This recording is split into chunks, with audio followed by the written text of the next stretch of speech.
Hello guys, hari ni kita akan masak lauk yang sangat simple tapi sedap. Telur mata kicap.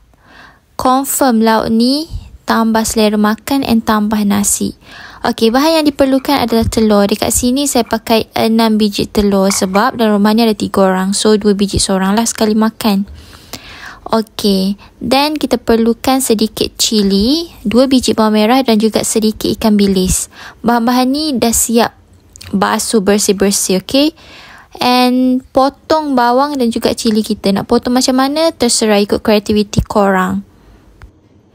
Okey, so bila bahan-bahan kita dah siap, kita boleh panaskan pan. Nak guna kuali pun tak kisah. Pastikan pan ataupun kuali korang betul-betul panas supaya telur tak melekat nanti. Bila pan dah panas, boleh masukkan sedikit minyak. Okey, minyak jangan terlalu sedikit. Jangan terlalu banyak. Agak-agak aja. Okey, bila minyak dah panas, kita boleh masukkan telur. Telur ni pecahkan satu-satu dalam mangkuk sebab kita takut ada telur yang buruk. Okey, masukkan telur. Api buka api sederhana sahaja. Okey. Ulang sehingga telur kita siap masak lah. Korang tengok. Sangat-sangat cantik Telur pun cantik bila goreng. Bila kita pandai kontrol api. Jangan bagi telur melekat dekat kuali. Sebab kita nak telur kuning tu cair dekat dalam. Korang tengok. Telur mata kita cantik sangat. Okey, ulang sehingga telur kita siap dimasak. Okey. Boleh juga letak minyak dekat atas telur kuning macam ni. Okey, kemudian bila dah masak, angkat telur. Okey. Ni adalah telur terakhir kita lah. Okey, bila dah settle telur, boleh goreng ikan bilis menggunakan minyak yang sama. Goreng sehingga ikan bilis ni garing. Okey, bila dah garing, boleh angkat dan letak dekat dalam telur. Kemudian boleh goreng bawang merah.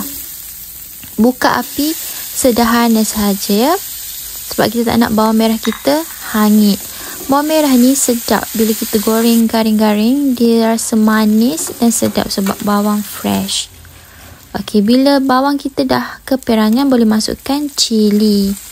Okey, goreng sehingga cili tu layu sedikit. Kacau-kacau. Kemudian tambahkan sedikit serbuk perasa. Saya guna Ajinomoto lah. Jangan letak garam sebab kita dah ada ikan bilis. Letak serbuk perasa sahaja. Okey, bila bahan-bahan kita dah siap goreng, bawang dengan lada, boleh letak dekat dalam pinggan yang ada telur tadi. Ni tak hangit ya, ni garing. Dia rasa bawang tu sedap, manis-manis.